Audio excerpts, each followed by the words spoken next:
Muito bem, amigas e amigos do Núcleo Espírita Fraternidade e Amor, uma alegria mais uma vez nos encontrarmos, realizarmos aqui esse bate-papo, e hoje nós estamos com a Giane, a Rosana e a Geise, para juntos fazermos aqui mais uma vez uma conversa, uma reflexão e apresentar alguns artigos da Revista Espírita. Nós vamos hoje voltar no tempo, vamos para março de 1858, para analisar alguns artigos da Revista Espírita de março de 1858. Nós começamos a fazer este ano, né, esse tipo de evento, divulgando e estudando a Revista Espírita, que era uma publicação mensal que Kardec fazia. Começou em 1858, em janeiro de 1858, e mensalmente ele publicava, né, essa Revista Espírita. E nós estamos aqui no Núcleo, no canal, né, do YouTube do Núcleo, fazendo esse estudo e todo mês colocando essa reflexão sobre os artigos da Revista Espírita. Aqueles que quiserem podem encontrar. Nós já fizemos o de janeiro de 1858, de fevereiro, no mês passado, e agora estamos fazendo o de março, né?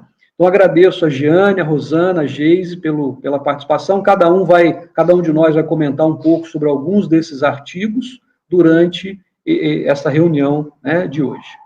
Para darmos início, eu vou pedir a gentileza da Giane fazer a nossa prece preparatória para a nossa prece inicial. Fica à vontade, Giane. Pai nosso que estais nos céus, santificado seja o vosso nome. Venha a nós o vosso reino. Seja feita a vossa vontade, Senhor, assim na terra como nos céus. O pão nosso de cada dia nos dai hoje. Perdoai as nossas ofensas, Senhor, assim como nós perdoamos aquele que nos tem ofendido. Não nos deixeis cair em tentação, mas livrai-nos do mal. Amém. Senhor Deus Pai, que é todo amor e bondade, Senhor da vida, com essa oração que Jesus nos ensinou, abrimos o nosso encontro de hoje. Pedimos, Pai, a vossa proteção, que nós sejamos inspirados, que tenhamos uma reunião tranquila e proveitosa. E, como sempre, agradecemos por essa oportunidade. Que assim seja. Muito bem, que assim seja. Então, como eu disse, essa Revista Espírita de março, esse periódico mensal que Kardec publicava, que era uma forma dele ter uma comunicação mais rápida e ágil, né, para fazer a divulgação da doutrina espírita naquela época, para se comunicar com os adeptos do espiritismo. Né? Lembrando que naquela época não tinha internet, não tinha essa possibilidade que nós temos aqui tão rápida, até de nos vermos, conversarmos, né? Não tinha telefone, não tinha WhatsApp. Então, a forma que ele tinha de fazer essa comunicação mais rápida era através de uma publicação mensal, que era essa Revista Espírita, que traz vários artigos com assuntos bem diversos, como a gente vai ver hoje. Então, para começar, o primeiro artigo que aparece na revista, ele vai falar da pluralidade dos mundos. E esse artigo, a Geise vai, então, iniciar fazendo um comentário, um resumo para a gente. Lembrando o seguinte, pessoal, a nossa ideia aqui é incentivar todo mundo a ler, a estudar a Revista Espírita, que está disponível, inclusive, na internet, para aqueles que quiserem. Então, a gente faz, assim, um resumo, colocando algumas coisas mais interessantes ou importantes do artigo na Revista Espírita, e aqueles que quiserem se aprofundar e estudar, depois têm acesso, né, na internet. Ô, Geise, então fica à vontade para você comentar para a gente sobre o que Kardec colocou nesse artigo falando de pluralidade dos mundos. Primeiro, Lenarte, agradecer, né, a oportunidade de estar mais uma vez aqui com vocês, né, falando sobre o Espiritismo, né, que essa nossa conversa aqui, né, renda frutos de aprendizado, né. Então, na verdade, eu confesso, né, que foi a primeira vez que eu li com mais profundidade a revista, né, no primeiro momento a gente pode pensar que deve ser uma leitura difícil, mas não é, né? É uma leitura acessível, né? Que acho que é possível para todos, né? Então, o primeiro, como você mencionou, né? O primeiro artigo dessa edição de março, né? Tem como título Pluralidade dos Mundos, né? Então, você pode pensar no primeiro momento que Kardec vai falar dos diferentes mundos, né? Mas isso a gente já aceita, né? A gente olha para os céus e vê astros, né? Vê planetas, né? Então, não é essa o questionamento de Kardec, né? O questionamento nesse artigo esses mundos são habitados, né? Ou será que é só a Terra, né? Que é habitada, né? Pelos terráqueos, né? Então, é essa discussão, né? E o interessante do artigo, né, é que ele constrói um raciocínio lógico, né, utilizando exemplos, né, questionamentos de coisas que a gente conhece, né, para chegar numa conclusão, né, para chegar a uma resposta desse questionamento, né. Os outros mundos, né, são habitados, né. Então, ele começa falando, né, pegando o exemplo da Lua, né, então, a gente sabe que a Lua tem uma atmosfera que, se eu fosse para lá hoje, eu não ia sobreviver, né, a mesma coisa, Mercúrio, né, Mercúrio está muito próximo do Sol, né, ninguém, né, nenhum ser vivo aqui da Terra conseguiria sobreviver a essas condições tão diferenciadas, né. Mas daí, né, se a gente for verificar o que alguns cientistas falam, né, até a ciência, por mais que ela não prove, né, que a vida em outros planetas, né, mas a maioria dos cientistas acreditam, né, seria um desperdício esses mundos não serem habitados, né. Então, quando a gente pensa em Deus, né, será que Deus pensou dessa maneira, né, construir algo visando desperdício? Então, tem alguma coisa aí estranha, né? Então, Kardec usa um outro exemplo também, né? Aqui, vamos olhar a natureza, né? Então, a gente tem seres, né, seres vivos que se adaptaram, né, que vivem no mar, no meio aquático, né? Não, se você tirá-los de lá, eles vão morrer, né? Outros, né, precisam do ar para sobreviver, né? Outros precisam da escuridão, né? Outros precisam de luz, né? Outros vivem melhor em temperaturas mais baixas, outros em temperaturas mais altas, né? O que na ciência, né, vira e mexe, a gente descobre um novo elemento químico, né?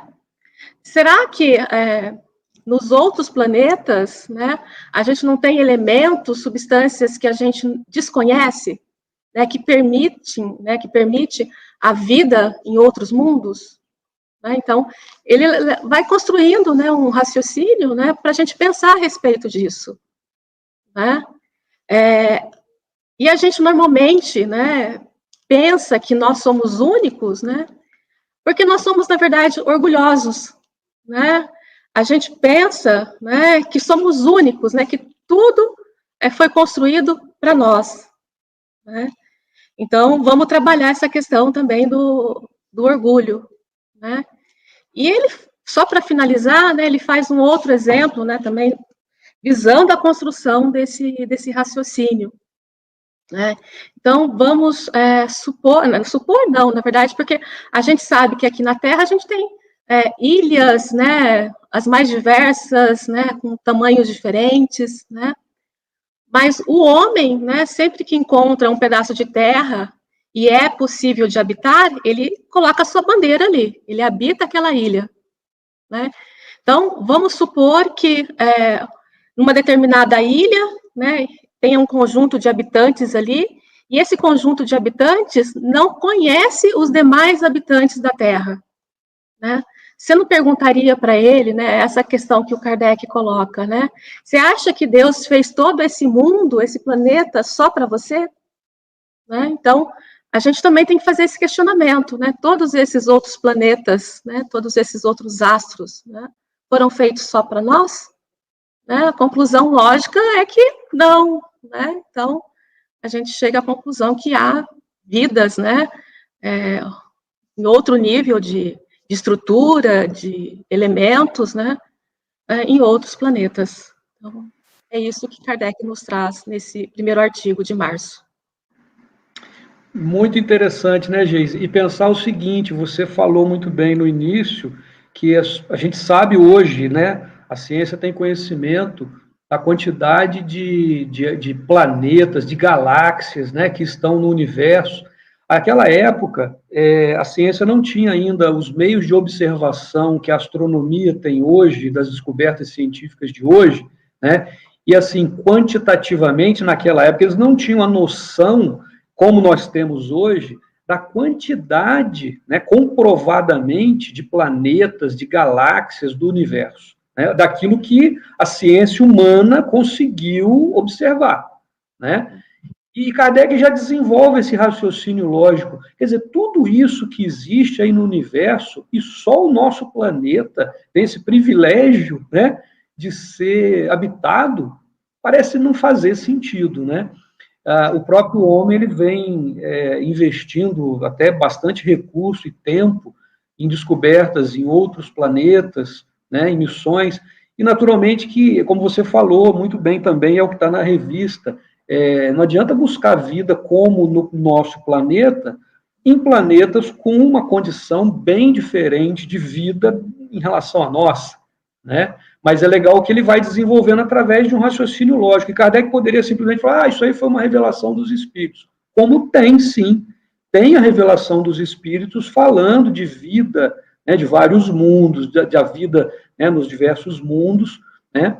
Mas ele vai desenvolver através dessa lógica, que é muito interessante. E ele escreve isso, né? Tipo, vamos construir primeiro o raciocínio, depois eu vou recorrer às mensagens espirituais, né? Exato, e exatamente. Esse primeiro comentário que você fez com relação, e usou o exemplo da Lua, né? Ele menciona a Lua, fala que não existe água, né? Mas o ano passado a gente teve evidências científicas, né? Da presença de água na Lua, né? Então, ele tinha uma visão, assim, extraordinária, né? Sem dúvida, sem dúvida. Muito bom. Olha aí que, né, quem diria, a Revista Espírita, em 1858, trazendo temas da ciência, temas que os cientistas até hoje estão aí em busca, né, de descobrir essa vida em outro planeta. Você quer comentar, Giane? Fica à vontade. Lembrando também que os nossos maquinários aqui são grosseiros, né? São para pegar a nossa matéria, né? Agora, quanto mais o homem vai evoluindo, né? Vão fazendo máquinas mais sutis, né? Para pegar vida mais sutis, né? E aí estava pensando também, enquanto a gente está falando, do mesmo jeito que a gente olha para uma noite estrelada, né? E fala, nossa, né? Será que tem vida ali? Que tipo de vida que é? Eles também devem olhar para a Terra, né? Alguns, né? Nossa, será que tem vida ali também? Né? Mas muito bom, muito bom. Sem dúvida, muito bom. Bom, esse foi só o primeiro artigo, hein, gente? Só para aquecer. Bom, depois nós temos vários outros. Eu vou pedir para a Rosana comentar para a gente, um que ela selecionou para estudar e para conversar e para resumir, que é um que fala sobre a fatalidade e o pressentimento, um assunto já completamente diferente, né, Rosana? Boa noite, pessoal. Bom, esse artigo que eu escolhi ali da revista, na verdade, a gente precisa lembrar que quando Kardec começou a fazer os experimentos dele para efeito de estudo, né, ele publicava, e também a essa altura muitas pessoas já sabiam dos experimentos dele. Então, ele recebia cartas, né, os correspondentes que ligavam para ele, aqui, ligavam não, né, que escreviam para ele, e ele respondia a todos. E esse correspondente, ele fez um questionamento em função de um fato que ocorreu com ele.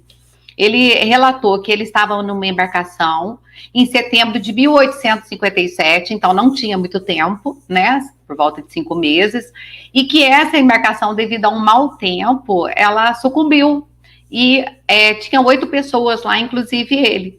4 desencarnaram nesse evento, e 4 conseguiram sobreviver, escaparam, né, da fatalidade. E ele até questiona, ele, né, como sobrevivente, já era 6, 7 vezes que ele escapava de eventos assim. Então ele pergunta, alguma mão invisível está me protegendo, né? Tem mãos invisíveis aí me protegendo desses acontecimentos? E aí ele até questiona, na embarcação tinha um padre e uma irmã de caridade que estavam em missão evangélica, né? Então ele fala, teria, entre aspas, né, teria mais mérito do que eu para sobreviver. Então, em torno desse acontecimento, ele faz algumas perguntas sobre a interferência dos espíritos nessas fatalidades, né, no nosso dia a dia, no dia a dia dos encarnados. E aí ele pergunta pro Kardec leva, então, para a reunião, né, mediúnica que ele fazia na época, e o espírito São Luís, que todo mundo sabe aí que é um dos codificadores, né, da doutrina, né, um dos espíritos que ajudou a codificar a doutrina, e que foi canonizado, né, ele é São Luís, mas na verdade era o rei Luís XI, que reinou lá no século XIII, né, na França, e também foi canonizado pela Igreja Católica. Então, por isso que a gente chama de São Luís. Aí ele faz a seguinte pergunta: diante de um perigo iminente, né, algum espírito está dirigindo esse perigo, e algum outro espírito, ele livra algum espírito dessa fatalidade? Aí São Luís vem nos esclarecer que o homem, antes de encarnar, ele escolhe as suas provas físicas. E essas provas físicas pelas quais ele deve passar, ele deixa bem claro que são as provas físicas e não morais. Não sofre influência dos espíritos no seu acontecimento. Então, por exemplo, essas fatalidades que acontecem, de alguma forma, nós, antes de encarnar, a gente escolhe essa prova, que é para ter alguma interferência na nossa vida. É uma prova para você se melhorar, para você seguir o caminho do bem. Então, ele só diz que os espíritos, eles podem nos influenciar. Influenciar como assim? O bom espírito, ele vai te influenciar para você ter calma, para você resolver o problema de uma forma, né, com menos medo. Agora, já o espírito que ele faz questão de falar não é o mau espírito, é só aquele que ainda não está desenvolvido, aí ele vai te influenciar para ficar desesperado mediante um perigo, né, e com a intenção de que você fraqueje mesmo, que você não supere, não passe aquela prova. E ele nos fala que a prova pode ser bem suportada, dependendo, aí sim, ao seu livre-arbítrio, né? Você pode suportar bem ou você pode repelir a prova e fraquejar. Aí, a outro questionamento que ele fala é quando tem um acidente e que a pessoa sobrevive ao acidente. Por que existe esse acidente? E por que se é o espírito que provoca também, e se é ele também que pode livrar? Então, da mesma forma, o espírito São Luís, ele nos fala que os espíritos bons e os espíritos maus, né, eles só podem nos sugerir pensamentos bons ou maus. Que quando a sua vida está em perigo, essa é uma advertência que a gente mesmo escolhe para que a gente possa se desviar daquele caminho que a gente deveria seguir. Então, quando você, através das suas más tendências, né, ou exageros, vícios, como a gente vai dar exemplo aqui só para poder ficar mais claro, álcool, né, ou excesso de velocidade, no caso de achar que eu posso fazer, né, alguma imprudência. Então, quando acontece um fato, é uma advertência, você escapa daquele perigo, né, de uma doença, de uma internação, e aí sim também entra os espíritos do bem te dizendo assim, é uma advertência, você precisa mudar o seu estilo de vida. E já o espírito menos evoluído, ele vai falar, não, você é um sortudo, você escapou dessa, você vai escapar da próxima também. Então é interessante, né, as informações. Aí em seguida ele pergunta sobre as fatalidades. Por que parece que algumas pessoas têm muito mais fatalidade na vida durante a sua jornada aqui do que outros espíritos. E aí, São Luís vem nos esclarecer que quando a gente está no mundo espiritual, a gente faz as escolhas de acordo com o que a gente precisa evoluir. E a gente enxerga melhor quando você está no mundo espiritual. Você sabe o seu foco qual é. Então, as provas terrestres parecem fáceis. Aí, pelo menos você determina aquelas provas porque você quer superá-las logo. Então, ele comenta, né, inclusive, que a pessoa que escolhe provas rudes e consegue suportar, elas se elevam mais rapidamente. Já aquelas que escolhem provas mais brandas, que vivem assim, aparentemente no mundo feliz, são espíritos que provavelmente ficarão estagnados. E aí ele ainda faz uma consideração, que a gente vê que tem muito mais desafortunados do que o número de desafortunados é maior do que o de felizes neste mundo. E aí ele fala que é justamente por isso, porque as pessoas, quando estão no espírito, no mundo espiritual, os espíritos conseguem antever o que é melhor para eles, né? E escolhem provas mais difíceis. Ainda tem uma outra pergunta, que é sobre a ação direta dos espíritos na matéria, no acidente. Aí ele dá um exemplo, né? Kardec dá um exemplo na pergunta para São Luís. Se uma ponte cai e o homem passa por ela no momento que ela cai, se isso foi provocado, se o espírito provocou a ponte a cair, se ele que fez com que ela desmoronasse. E aí São Luís vem nos explicar. E também tem no livro dos espíritos, né, que só um minutinho. Aí ele coloca que os espíritos, eles não interferem na matéria. A ponte provavelmente caiu, porque ela estava velha, não tinha manutenção, né? Então, por este motivo é que ela caiu. E não porque foi um espírito que foi lá e derrubou a ponte. Outra coisa que ele... Aí Kardec ainda fala, né? Mas então, se é uma causa natural, e se alguém dispara um tiro contra uma pessoa e a pessoa desvia?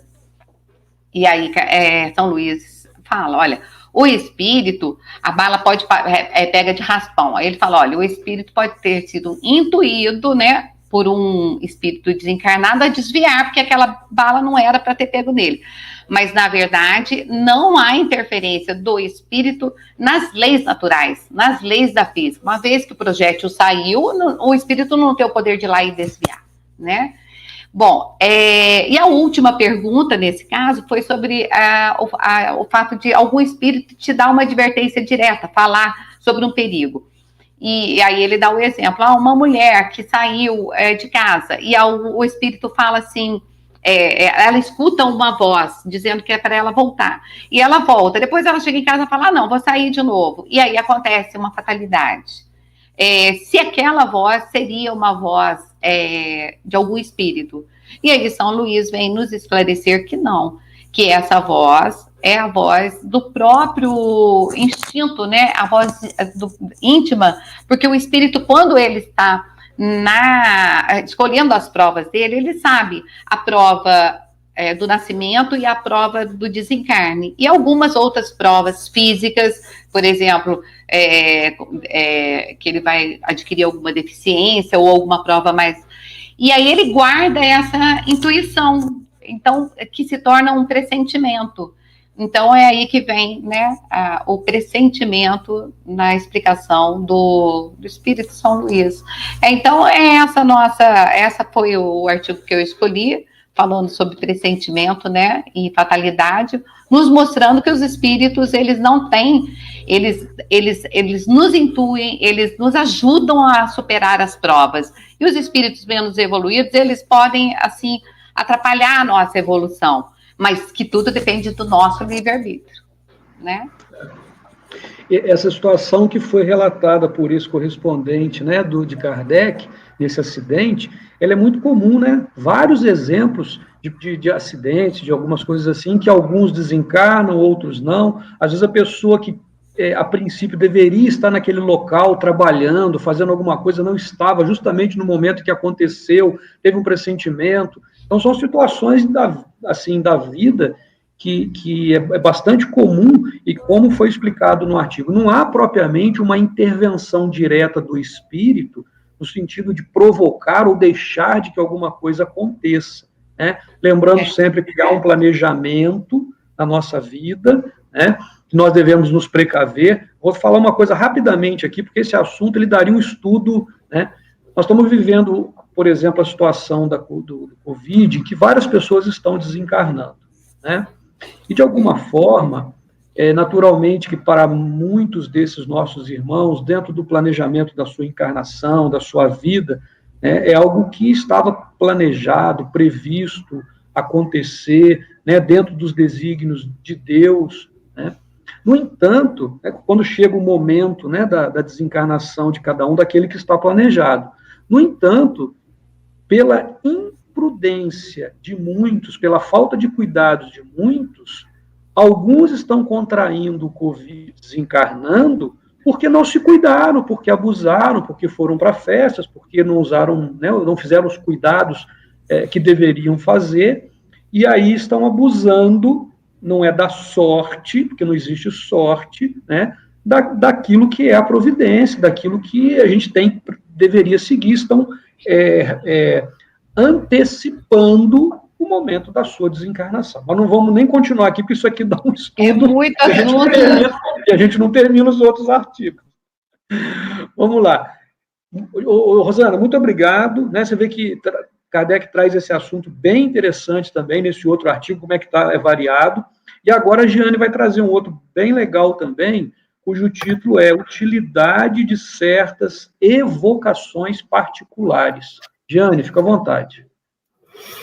Nesse artigo, Kardec, ele começa falando da importância das comunicações dos espíritos superiores, né? Eles vêm trazendo para a gente instruções que nos auxiliam, tanto na nossa evolução moral, como nossa evolução intelectual. Então, é importantíssimo, né? Eles vêm, eles nos instruem em várias artes do saber, né? Ciência, astrologia, arte, e isso é muito importante. Mas o foco desse artigo é, como diz o título, a utilidade de certas evocações particulares, tá? Então, Kardec diz aqui para nós que essas comunicações, tá, de espíritos, nós vamos usar aqui, espíritos comuns, tá? Ou espíritos de evolução mediana, né? Ou até espíritos de evolução bem baixa, também tem a sua utilidade, né?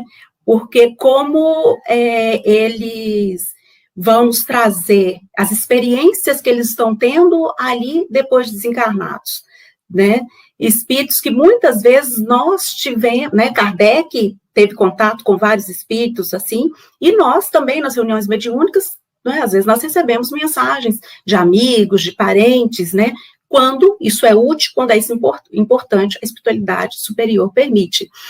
Então, a importância é que nós também aprendemos com essas comunicações, né, e é muito interessante que Kardec, ele dá um exemplo para nós, né, se a gente quer conhecer como que era um povo, tá? Não adianta a gente ir só nos reis, nos líderes daquele povo, porque a gente também tem que, né, conhecer, né, como é que era a vida diária, como é que era a população. Então, ele mostra para nós a importância das comunicações também, né?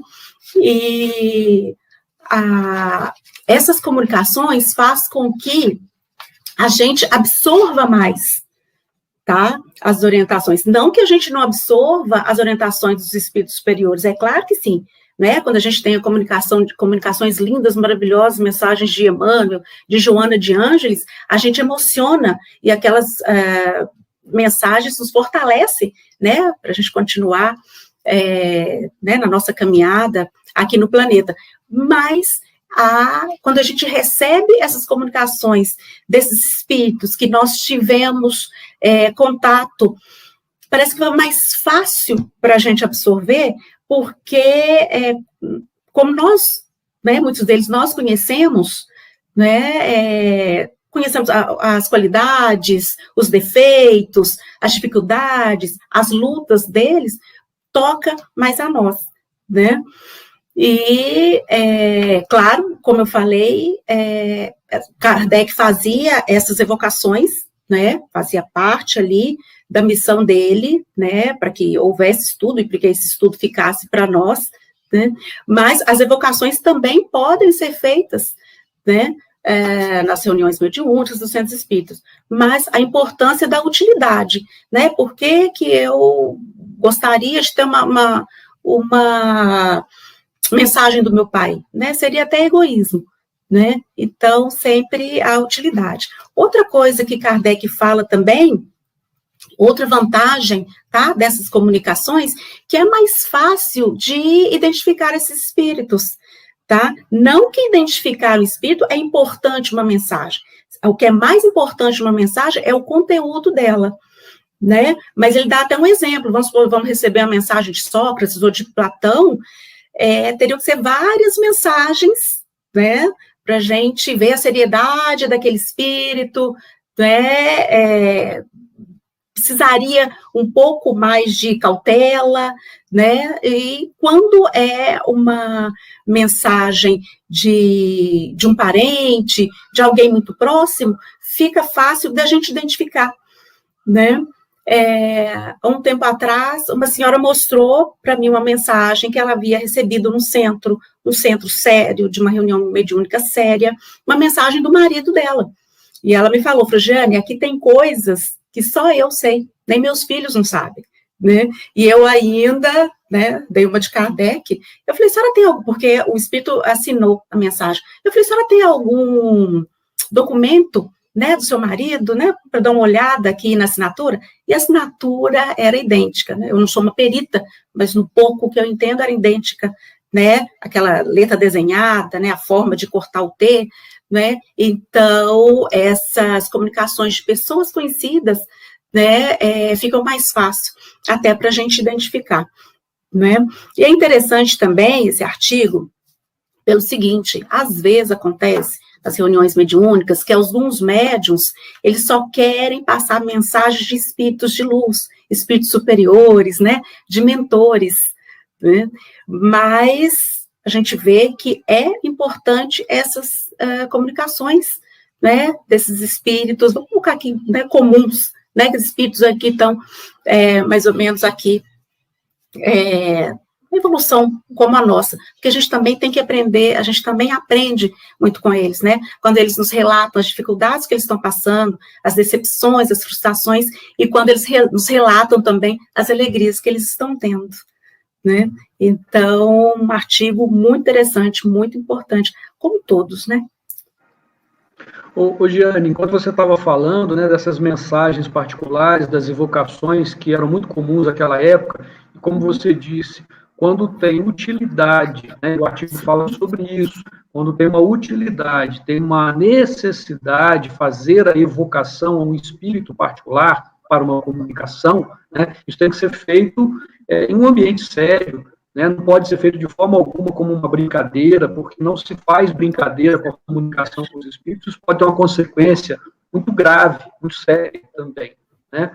Mas eu me lembrava aqui de diversas comunicações particulares que o Chico Xavier recebeu, né, de familiares, de pessoas que iam até ele, querendo ter notícia de familiares, e que ele recebia. E aí o que era interessante era o seguinte, o Chico falava que o telefone tocava de lá para cá. Não era a vontade do Chico e não era a vontade do familiar que estava lá que fazia com que a comunicação ocorresse.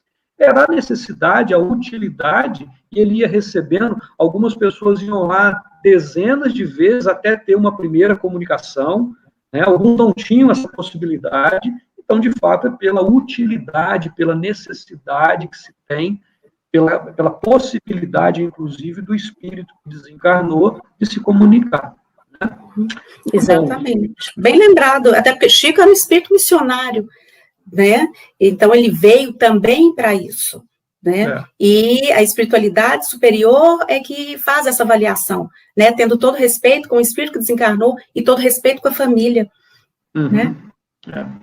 Bom, eu escolhi para comentar um artigo que é intitulado Sr. Home. Na verdade, o Sr. Home, ele tem vários artigos publicados na Revista Espírita, uma série de artigos que Kardec publica sobre ele. Ele publicou, inclusive, na de fevereiro, foi comentado pelo Edmilson, está no canal do YouTube do NEFA. Esse Sr. Home era um médium de efeito físico, e como vários que tinha naquela época, mas ele tinha essa faculdade mediúnica muito desenvolvida, de maneira bastante ostensiva. Ele foi para a França em 1855, ele é de Edimburgo, na Escócia, né? E ele vai para a França em 1855, viaja a alguns países da Europa, né? Mas, na verdade, ele não vai por causa desse efeito físico, ele não vai para fazer nenhum tipo de demonstração, nada disso. Kardec deixa isso muito claro. Kardec tem contato com ele, houve relatos de várias testemunhas que presenciaram, né, fatos, fenômenos de efeito físico, e a observação que Kardec faz nesse artigo, que é interessante, que é o seguinte: das observações que Kardec fez, boa parte dos médios de efeito físico, que promoviam, por exemplo, movimentação de objetos, produção de barulhos, né, ostensivos, eles eram golpes, né, alguns barulhos, alguns estalidos, uma movimentação mais discreta de um determinado objeto que se movimentava, que fazia um barulho, uma pancada. E que, no caso do Sr. Home, era uma coisa assim, bastante intensa. Então, ele fala assim, enquanto alguns, por exemplo, naquele fenômeno da mesa girante, a mesa se movimentava um pouquinho, com o Sr. Home, em algumas situações, dependendo das pessoas que estavam presentes, tinha caso da mesa se levantar quase que até o teto, né?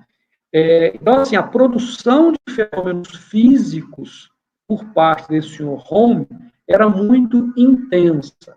Então, ele foi um médium bastante conhecido naquela época e acabou tendo uma série de controvérsias em função disso, porque muitos achavam que ele era um feiticeiro, que ele era um charlatão, era chamado dessa forma, né? Ele não ganhava nada com isso, ele não fazia isso para se mostrar, para produzir nada, eram reuniões entre algumas pessoas em que ele tinha essa capacidade. Kardec estudou, né, esse fenômeno.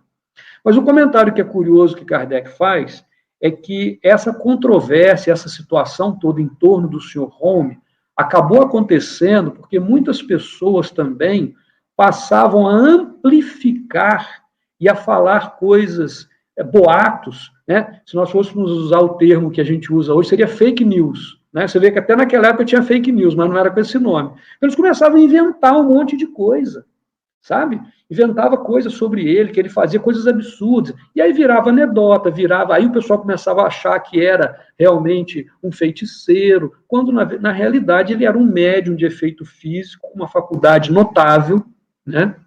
E aí, só para citar um caso curioso até que Kardec coloca, que é o seguinte: uma das pessoas que conhecia o Sr. Home, que sabia da seriedade do trabalho dele, estava numa plateia, numa ópera, e chegou alguém do lado dele e começou a falar do Sr. Home, que era um feiticeiro, que era um charlatão, e que descobriu que ele estava sendo recebido por um marquês, ele não coloca o nome do marquês, na própria residência, e que o marquês descobriu que ele era um charlatão, expulsou da casa dele com pontapés, e começou a contar.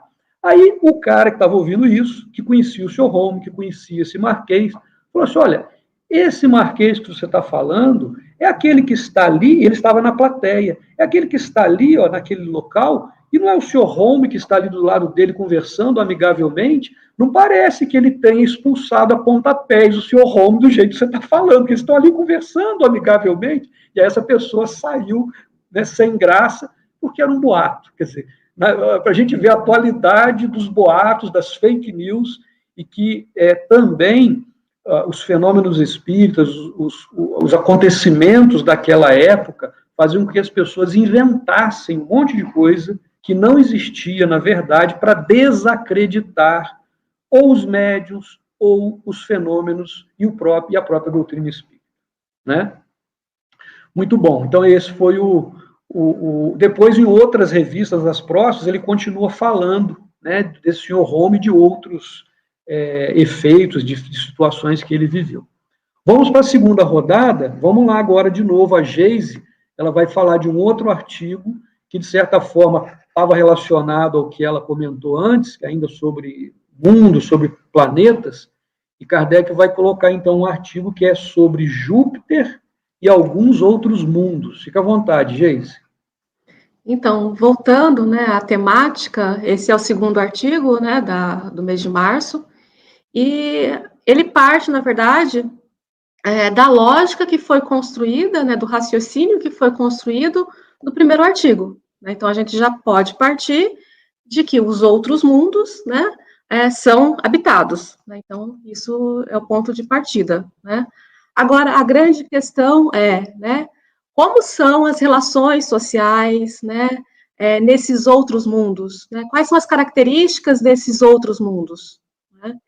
Então, para chegar num posicionamento, né, principalmente ele vai, mais no final, ele vai falar quais são as características dos planetas da nossa galáxia, né, então, por isso que tem ali Júpiter, né, ele dá um destaque maior para Júpiter, né. Então, para chegar nisso, a gente tem que partir do princípio de que as características das relações desses mundos, né, depende dos espíritos que estão ali habitando aquele planeta, né. Aí, para isso, ele discorre, né, sobre as diferentes ordens de espírito, né, as classes de espíritos, né. Então, resumindo, né, basicamente, a gente tem 3 ordens, né. A terceira ordem, eu tenho a predominância da matéria sobre o espírito, né, o mal prevalece, né, o egoísmo prevalece. A segunda ordem, né, eu tenho já espíritos bons, né, onde o bem prevalece, né, ou seja, eu tenho o espírito prevalecendo sobre a matéria, né, mas ainda é uma classe, né, onde eu tenho alguns espíritos que têm uma evolução moral um pouquinho maior, outros um pouquinho menos, alguns têm uma evolução intelectual um pouquinho maior, outro menos, então ainda não tenho uma igualdade entre todos, né? Por mais que o bem prevaleça, né? Não tem o egoísmo, né? Um pensa no outro, isso numa segunda ordem, né? E o nosso sonho de consumo, né? A primeira ordem, né? Espíritos puros, né? Ali apenas o espírito prevalece, não tem a matéria dominando, né? E todos são iguais, né? E a bondade prevalece. Né? Então, essas ordens, né, vão gerar diferentes mundos. Né? Então, se a gente pega lá no Evangelho segundo o Espiritismo, né, ele faz um resuminho. Né? Então, a gente tem os mundos primitivos, né, onde que vai predominar essa terceira ordem. Né? Aí eu tenho, em seguida, os mundos de provas e expiações, né, que ainda é o nosso caso, né? Aqui eu tenho uma mistura de bem com mal, mas acho que o mal ainda está predominando, né? A gente está a caminho de um mundo de regeneração, né? Para um dia, né, a gente chegar a ser mundos felizes, né? E aí, usando toda essa classificação, né, ele vai falar um pouquinho, então, das características dos planetas da nossa galáxia. Então, ele fala que Marte, dentre todos, é o mais primitivo, né? Em seguida, vem a Terra, né? E depois vem Mercúrio e Saturno, que é mais evoluído do que a Terra, né? Depois, a Lua e Vênus, né? E ele finaliza com Júpiter, né? Aonde em Júpiter seria, dentre os planetas, né, que a gente tem aqui na nossa galáxia, o mais evoluído, aonde a justiça e o bem predominam. Né? Ele cita bastante, né, sobre as características desse planeta, né? Então, só um exemplo aqui, né? Ele cita que lá a vida, né, que a gente chama de vida aqui, né, ela dura mais do que uma encarnação, né, melhor dizendo, né, dura mais do que a nossa, né, dura cerca de 5 vezes mais. O período da infância, a gente não precisa passar tanto tempo na infância, a infância é um pouquinho menor, né, E ele finaliza esse artigo falando que há outros planetas ainda mais evoluídos, né? E, de certa maneira, a gente nem tem condições ainda de compreender o quanto evoluídos são esses outros planetas, né? O máximo que a gente consegue compreender talvez seja só até Júpiter. Legal, Geise. Olha, o assunto é muito interessante, eu vou evitar fazer comentários, porque o nosso tempo já está, né, quase terminando. O assunto é muito interessante. Eu só vou fazer uma pergunta para a Geise, mas não precisa responder não, Geise. Depois o pessoal vai lá na revista e vê se tem essa resposta à pergunta que eu vou fazer. A Geise falou do nosso sonho de consumo aí, dos bons espíritos, que Júpiter é o Júpiter é um mundo mais evoluído, né? Kardec não falou lá, não deu uma dica de onde é que tem uma passagem para a gente ir para Júpiter, não, Geise? Eu estou à procura. Estou à procura. Legal. Bom, então, dando continuidade, gente, eu vou pedir para a Rosana falar do artigo O Assassino Lamer. Rosana, fica à vontade. Então, você falou Lamer, eu estou chamando ele de Lemer. Mas tanto faz, né? Tá bom. Você que é francesa aí, que se entenda com ele. É engraçado, só um pequeno comentário em cima do que a Geise falou, né? Por isso que quando a gente está na espiritualidade, a gente deseja passar tão rápido por provas duras para poder atingir mundos superiores, né? Porque certamente de lá você sabe o que é bom, né? Bom, vamos lá. O assassino Lemer a gente já falou aqui, né, que para os estudos Kardec tinha tanto as manifestações voluntárias quanto as evocadas. E o Lemer foi um que foi evocado. Ele era uma pessoa que foi condenado à morte pelos crimes que ele provocou ao longo da vida.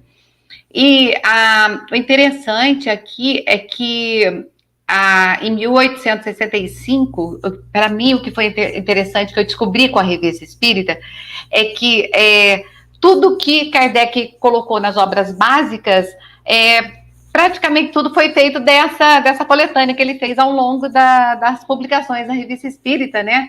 Então, é interessante porque em 1865 ele transformou essas evocações, essas manifestações no livro Céu e Inferno, né? Que é a quarta obra da doutrina. Então, se você for na segunda parte lá, você vê lá os relatos menores, né? Mas você vê mais enxutos.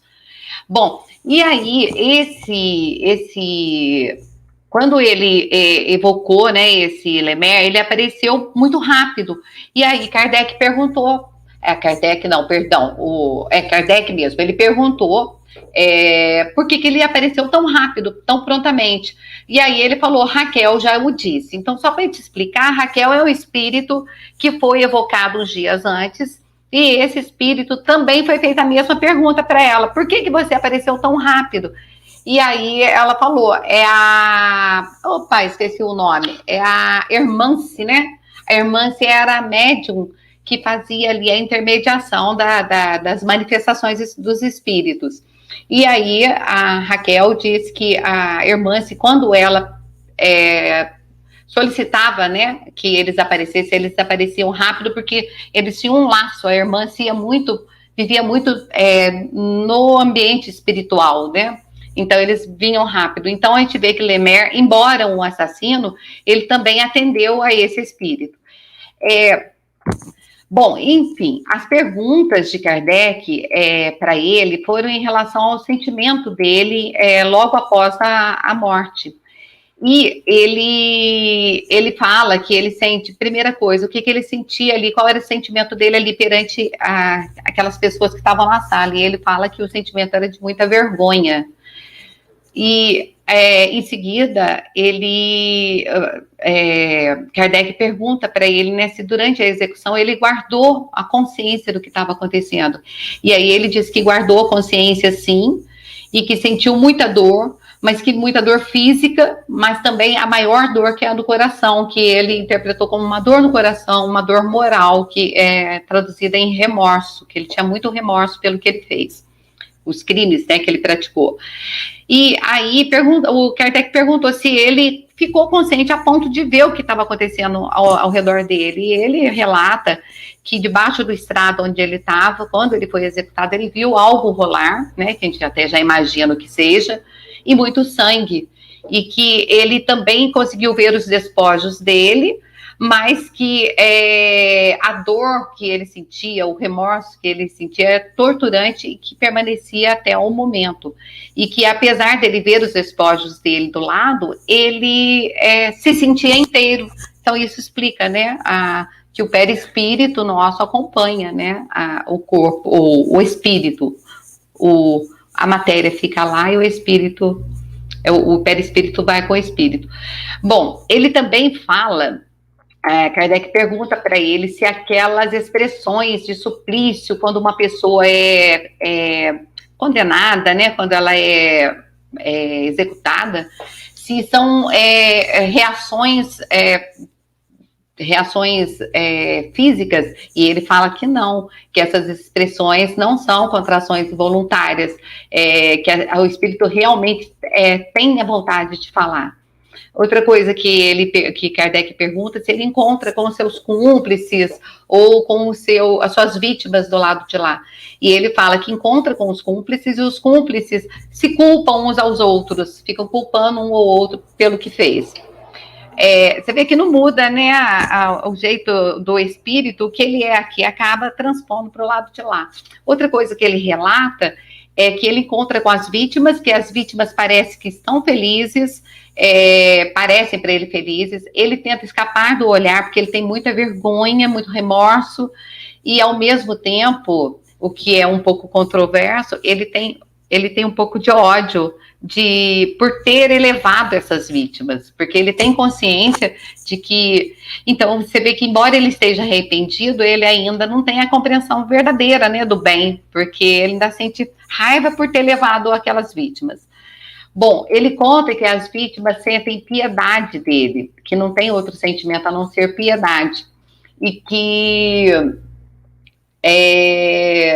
que elas sentem piedades e que o olhar delas de piedade fazem com que ele atraia mais rapidamente a expiação pelo que ele fez. E aí Kardec pergunta sobre a vida dele, né? Como foi a vida dele? Aí ele fala que da vida dele, ele só lamenta os crimes que ele cometeu e que essa inclinação para o mal já é do espírito dele. E Kardec pergunta se ele tivesse cumprido bem essa prova dele nessa vida, se ele chegaria a ser um espírito do bem, né? E ele fala que não, que ele teria, sim, evitado de fazer o mal, mas que ele não chegaria a ser um espírito do bem. E que ele lamenta muito e que dói muito nele, porque ele anseia por outras provas. Aí a gente vê, né, como que é difícil, né, você escolhe uma prova que você não dá conta, né, porque ele relata que o meio que ele nasceu foi o que ele escolheu, então você vê que é um espírito bem consciente, ele escolheu a prova, ele escolheu o ambiente que ele nasceu, ele sabia que ia ser difícil, mas que ele sucumbiu, e que agora perdeu o tempo dele, e agora ele precisa inclusive lá no final ele diz que ele precisa de orações, né, quando Kardec se dispõe, o que a gente pode fazer por você? Ele fala, eu preciso que vocês desejem que a minha prova chegue logo. A importância das orações para todos os tipos de espíritos, né? Deixa eu ver mais alguma coisa. Ele perguntou também se ele acreditava em Deus. E aí ele fala que ele não acreditava em Deus, mas que no momento da morte, temendo o Deus vingativo, ele se arrepende. Mas que hoje, enquanto ele estava conversando, né, na manifestação, o arrependimento dele era sincero. E que ele sentia Deus, mas que não compreende Deus ainda. Então, mais um comentário meu aqui, que você vê como que é difícil esse processo, né, de você, uma crença sem um raciocínio. Então, a gente vem, e eu agradeço pessoalmente pela doutrina que nos dá esse raciocínio. Enfim... E Kardec pergunta para ele se acha que a execução dele foi justa. Então ele é tão consciente que ele fala que sim, que foi justa, que ele precisa resgatar o perdão dos crimes dele, que ele precisa de novas provas e que ele lamenta, né, que essas provas estejam ainda tão distantes. Vale mais uma reflexão. A gente não desperdiçar o tempo que a gente está aqui, né, que a gente tem as provas e tentar passar o melhor possível essas provas. Eu acho que é isso. E o Kardec ainda pergunta, onde que ele está ali? Aí ele fala, eu estou num sofrimento. Daí Kardec fala, não, eu falo fisicamente, aonde você está aqui?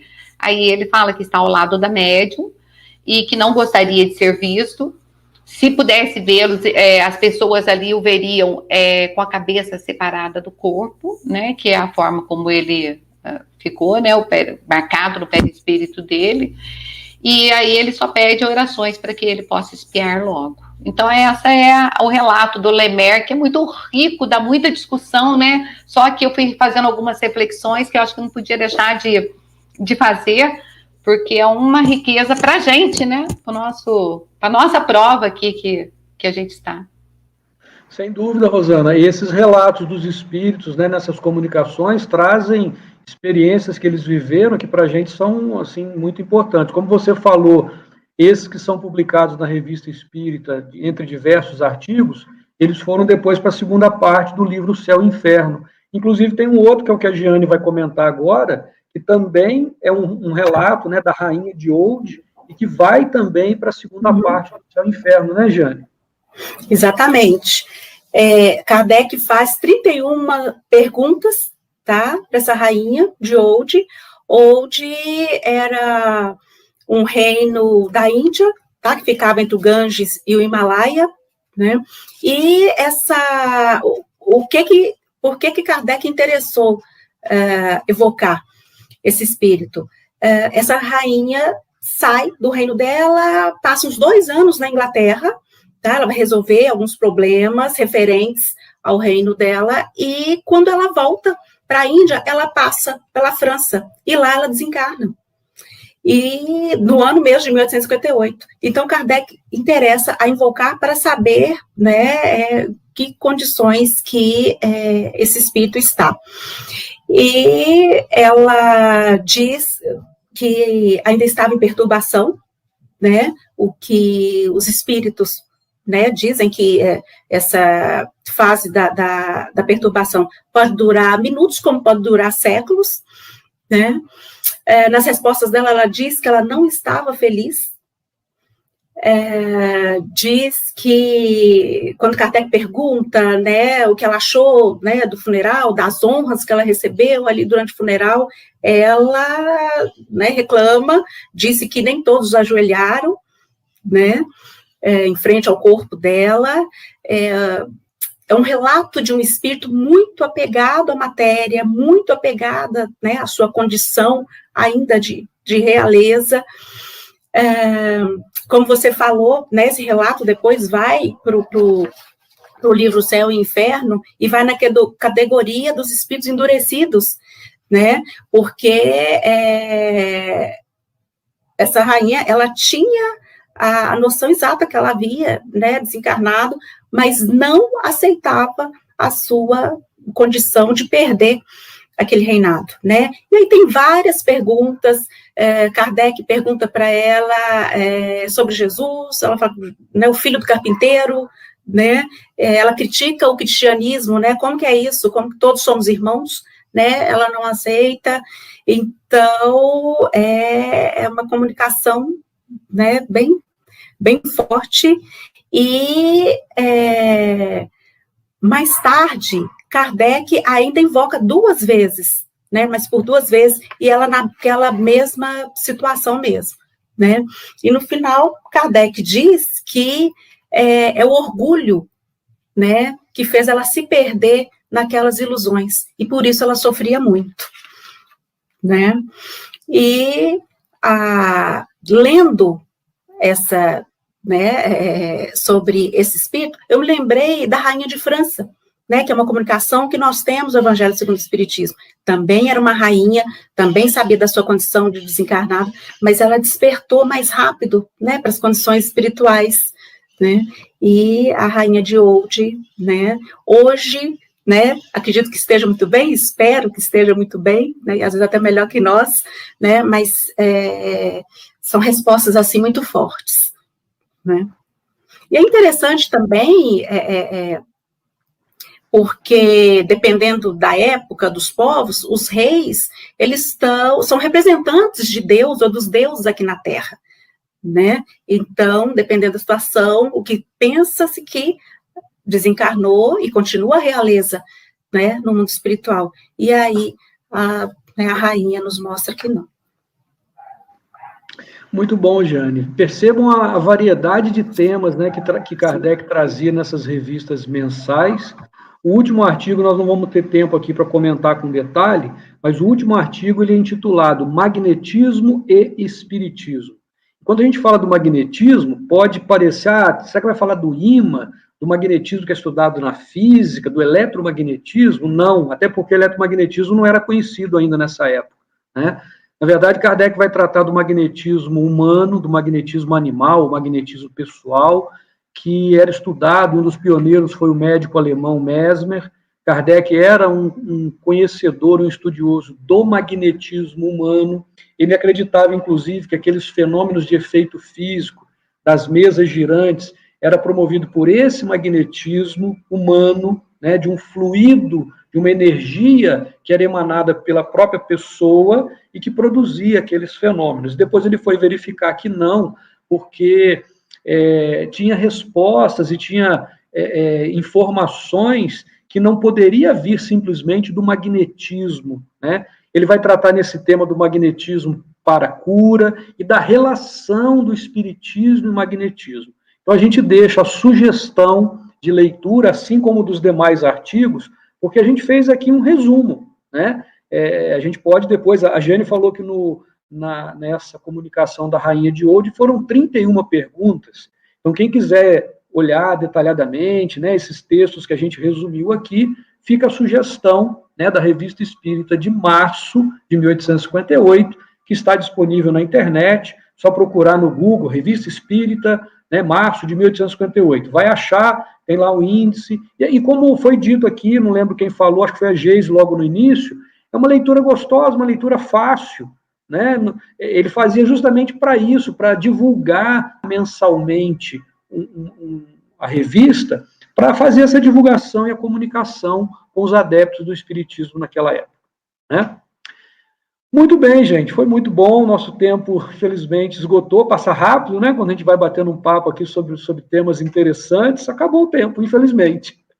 E aí eu vou pedir, primeiro agradecer a todos que estão nos assistindo, pela atenção, pela paciência, agradecer a Geise, a Giane, a Rosane, por mais essa colaboração, né, e a gente ter essa oportunidade aqui de refletir junto e de estudar junto a doutrina espírita e a revista espírita também, tá bom? Muito obrigado a todos. Eu vou pedir a Rosana, então, para fazer a nossa prece de encerramento, Rosana. Já agradecendo a oportunidade, viu? Por mais esse estudo, mais esse conhecimento. Então, vamos agradecer, né? Por essa oportunidade que todos nós estamos tendo de conhecer um pouco mais sobre a doutrina, direto na sua fonte, que é a Revista Espírita, a qual nós somos transportados mesmo para aquela época. Agradecer a Allan Kardec pelo seu trabalho, por ter sido tão bem intuído pelos espíritos superiores e poder nos deixar esse legado, essas obras, para que a gente possa tomar conhecimento, não só como curiosidade, né? Não a título de curiosidade, mas para que a gente possa entender as leis de Deus, as leis da física, as leis naturais, as leis do amor, a nossa possibilidade de sempre sermos melhor, a essa dádiva que Deus nos dá, que é uma bênção da reencarnação, para que a gente possa corrigir os nossos erros passados, os erros que fizemos a título de ignorância ou de maldade, e que a gente possa se redimir, expiar, passar bem pelas provas, sempre orarmos para que os bons espíritos que estão sempre à nossa disposição, sempre prontos a nos ajudar, para que a gente possa sempre, com o pensamento elevado, atrair as suas intuições melhores, as suas melhores vibrações, para que a gente possa acertar um pouco mais nas provas dessa vida.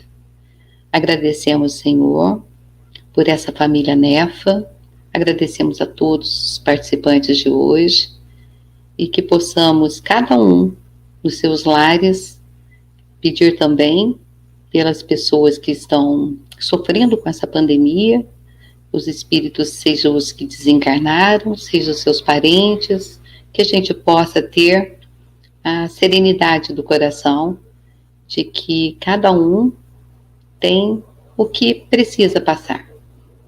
Assim seja, Senhor Jesus, graças a Deus.